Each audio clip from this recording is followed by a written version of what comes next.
Hello বন্ধুরা, welcome back to new another blog. আমি আজকে আছি হলো Pabna Pabna university of science and technology, অর্থাৎ পাবনা প্রযুক্তি বিশ্ববিদ্যালয়ের সামনে। তো চলুন পাবনা ইউনিভার্সিটিটা আজকে ঘুরে আসি। শুরুতেই আমরা Pabna university of science and টেকনোলজির গেটটি দেখতে পাচ্ছি। গেটটির কাজ এখনো সম্পূর্ণ হয়নি। সম্পূর্ণ কাজ হয়ে গেলে এবং রং করলে গেটটি আরো সুন্দর হবে। চলুন ভিতরে ঢুকি। ক্যাম্পাসের ভিতরে ঢোকার সাথে সাথে চোখে পড়বে এই সুন্দর কেন্দ্রীয় জামে মসজিদটি, তারপরে সুবিশাল রাস্তা, রাস্তার পাশে আছে খেলার মাঠ এবং রাস্তাটা বেশ প্রশস্ত, খুবই চমৎকার। আর পুরো ক্যাম্পাসটাই হচ্ছিল সিসি ক্যামেরা দ্বারা নিয়ন্ত্রিত। এখানে সিসি ক্যামেরা কাজ করতেছে। আর এখানে হচ্ছিল জনতা ব্যাংকের ভবন, তার পাশে আছে হলো একাডেমিক ভবন, প্রশাসনিক ভবন, সরি। আর তার এই পাশটায় আছে হচ্ছিল কনভেকশন। আর এখানে হচ্ছিল বিসি স্যারের ভবন। সবই একসাথেই পাশাপাশি আছে এগুলো। আর এখানে আছে হচ্ছিল পাবনা বিজ্ঞান ও প্রযুক্তি বিশ্ববিদ্যালয়ের বাস সার্ভিস যেগুলো। আর এখানে অ্যাম্বুলেন্স, যেটা মনে হচ্ছে ইন্ডিয়া থেকে গিফট পাওয়া, যেহেতু Bangladesh Indian friendship gift logo পতাকা দেওয়া, তাই ভাবলাম এটা ইন্ডিয়া থেকেই আসছে। এখানে আছে হলো মেয়েদের হল, এই দুইটা পুরাতন মেয়েদের হল আর এটা নতুন মেয়েদের হল। এখানে সম্পূর্ণ ছাত্রীবাস। আর এখানটা আছে হলো অতিথি ভবন, এখানে গেস্টরা থাকে আসলে পরে। আর এটা হচ্ছিল মেডিকেল সেন্টার, অর্থাৎ এখানে স্টুডেন্টদের মেডিকেল সুযোগ সুবিধা এখানেই দেওয়া হয়। এখানে আছে হলো শহীদ মিনার, ভাষা শহীদদের স্মরণে এখানে স্মৃতি স্তম্ভ তৈরি করেছে। আর এটি কিসের স্মৃতি অবশ্য জানি না।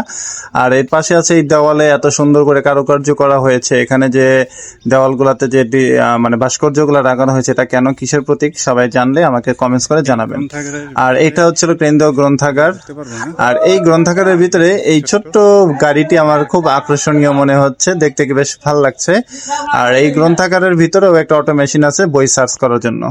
পুরো ক্যাম্পাসের ভিতরে এই একটি সিঁড়ি বা এই রাস্তাটাই আমার সব থেকে বেশি ভালো লাগছে।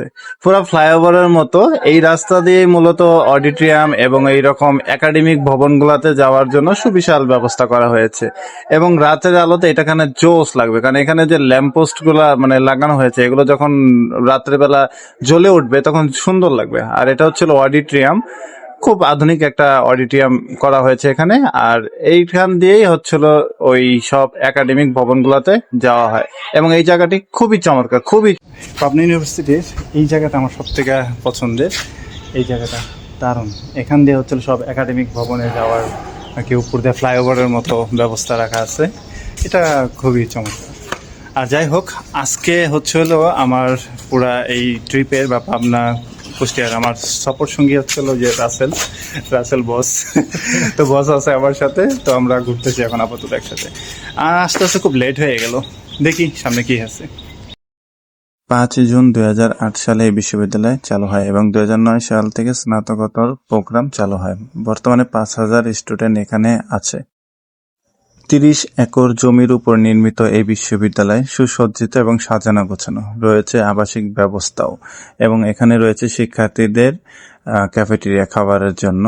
এই ক্যাফেটেরিয়ার ভিতরে 2টি বুথ রয়েছে, একটি সাইডে হচ্ছে আপনার ফাস্ট ফুড আইটেম, অন্য সাইডে আপনার রানিং রেগুলার খাবার। ক্যাফেটেরিয়ার ভিতরে ভাবছিলাম লাঞ্চ করব, কিন্তু সেই সুযোগ নেই।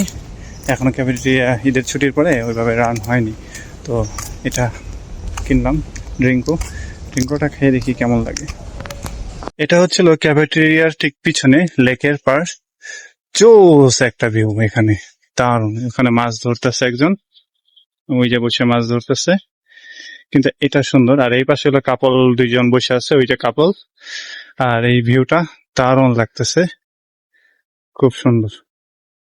যে ছেলেদের হল, এটা স্বাধীনতা হল। আর ওই পাশে আর একটা হল আছে। যে থাকে সে নিশ্চয়ই একজন রুচিশীল, নাম সম্ভবত মঞ্জুরুল, বাংলা 12তম। উনি ওনার বারান্দাটাকে খুব সুন্দর করে সাজিয়েছে, ব্যালকনিটা দারুণ দারুণ, ওনার রুচি ভালো। বিষয়, আমি যেহেতু জাহাঙ্গীরনগর ইউনিভার্সিটি থেকে আসছি, জাহাঙ্গীরনগরে বেশ কয়েকটি নতুন হল হয়েছে 10 তলা করে। তো এখানেও 10 তলা ভবন আছে, প্রত্যেকটা রুমের সাথে আছে আলাদা আলাদা ব্যালকনি এবং অত্যাধিক আধুনিক সব সুযোগ সুবিধা নিয়ে এই হলটা হয়েছে। এই যে আমার সামনে সে হত্তিরা মাছ ধরার অনুমতি পাইছে, যার কারণে এখন সবাই মাছ ধরতেছে। এই যে এখানেও মাছ ধরতেছে একজন। এই যে, তো যাই হোক, এখানে ওই যা ছবি তোলার জন্য খুব দারুণ ভিউ। আর এই পাশে যে হলের কথা বললাম, এটা হলো জুলাই 6 হল, 10তলা বিল্ডিং, দারুণ দুর্দান্ত এই হলটা। ওখানে পার্কিং ব্যবস্থাও আছে বেশ। তো যাই হোক, এখানে একটা ব্রাজিলের পতাকা দেখছি দুইটা, কিন্তু আর্জেন্টিনার কোনো পতাকা নাই, ওই আছে। যাই হোক, সামনে আগাই। আমাদের জাহাঙ্গীরনগর বিশ্ববিদ্যালয়ে যেমন মুক্ত মঞ্চ আছে, তো এখানে হচ্ছিল সংস্কৃতি প্রেমীদের জন্য এখানে একটা মঞ্চ। আর এখানে দর্শনার্থীদের বসার ব্যবস্থা, দর্শকরা এখানে বসতে পারবে। আর এটা হচ্ছিল মঞ্চ, মঞ্চের পাশে এলো লেক, তো এই পাশে হল, সব মিলিয়ে দুর্দান্ত একটা পজিশন, বেশ ভালো লাগলো। ক্রিকেট গ্রাউন্ড, ক্রিকেট প্র্যাকটিসের জন্য এখানে নেট টাঙানো আছে, তবে মনে হয় না কেউ প্র্যাকটিস করে, কারণ এখানে রান আপ বা ওইরকম কোনো সিমটম দেখতেছি না। আর এখানে মাঠটা প্রস্তুত করা হচ্ছে, যেহেতু এই যে এখানে মাটি ফালানো হয়েছে নতুন করে, আশা করি এখানে ভালো একটা উন্নত মানের মাঠ হবে। দেওয়ালগুলোতে সুন্দর গ্রাফিটি করা আছে, বেশ সুন্দর। এখানে শহীদ নিলয়ের নাম লেখা আছে, মনে হয় এই ইউনিভার্সিটির একজন শিক্ষার্থী হবে। শহীদ নিলয়ে গ্রাফিটি করা।